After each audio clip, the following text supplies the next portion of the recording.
All right, welcome. Today we're going to dive into something really cool. A piece of tech that's working behind the scenes to teach machines not just to, see data, but to actually understand what that data means. Let's get right into it. So think about this for a second. You can ask your phone about the Queen, and it instantly knows you're talking about the person also known as Elizabeth Windsor. It doesn't get confused, it doesn't get tripped up by the different names. How on earth does it do that? Well, it's not some kind of programming magic. The answer is a really powerful concept called an ontology.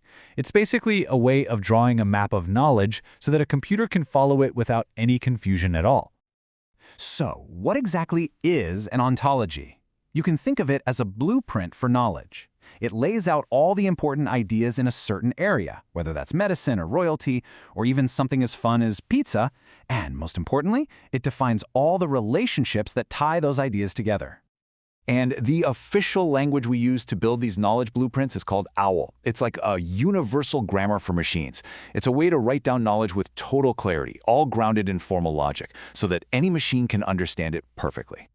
Okay, so how does OWL actually pull this off? Well, it all boils down to three fundamental building blocks. These are the Lego bricks it uses to construct any kind of knowledge model you can imagine. Let's break them down. And here they are: individuals, classes, and properties. Every single piece of knowledge you find in an OWL ontology is built using just these three simple but incredibly powerful concepts. First up, we have individuals. These are just the specific, concrete things in our world, the actual objects. So we're not talking about the idea of a monarch in general. We're talking about one specific person, Elizabeth Windsor. Now here's where things get really interesting. See, OWL does not assume that just because something has a different name, it's a different thing. We have to explicitly tell it, hey, the Queen and Elizabeth Windsor are just two different labels for the exact same individual. This is absolutely crucial for dealing with messy, real-world data, where one thing can have dozens of different names.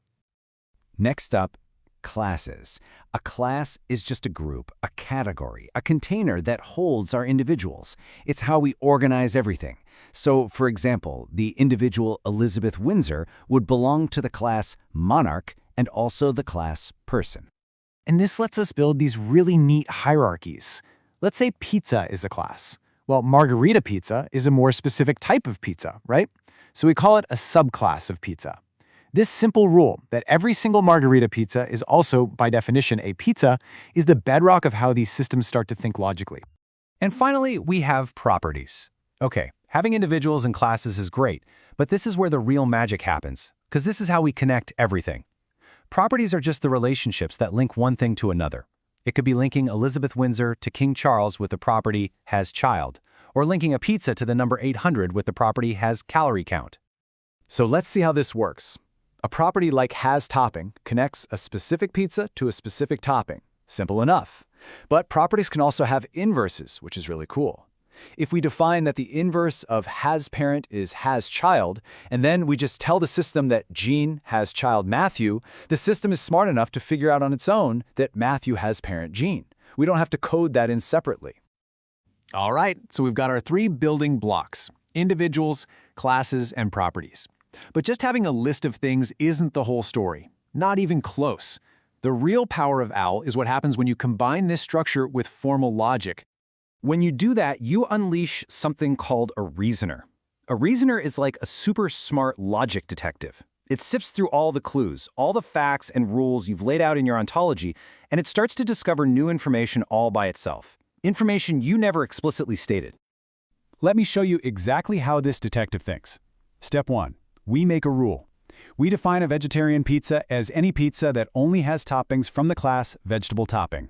Step 2, we describe a new pizza we just made, my pizza. All we say is that it's a pizza and it has a mushroom topping. Notice we never called it vegetarian.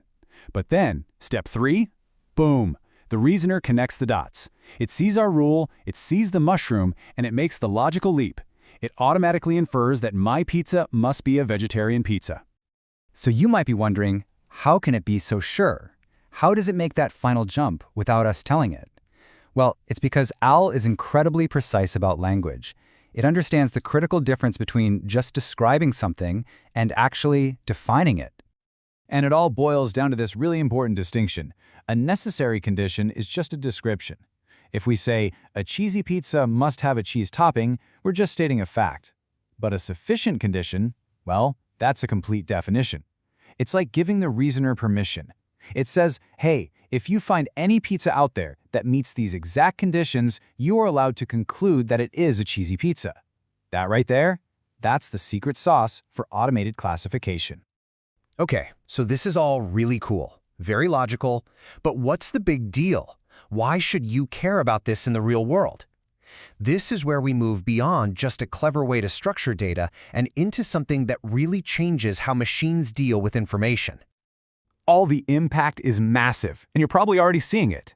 This is the engine that makes our digital assistants actually helpful.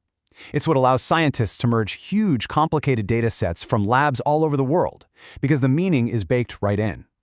It's paving the way for a true semantic web, and it lets us create these crystal-clear, reusable models of knowledge for entire industries.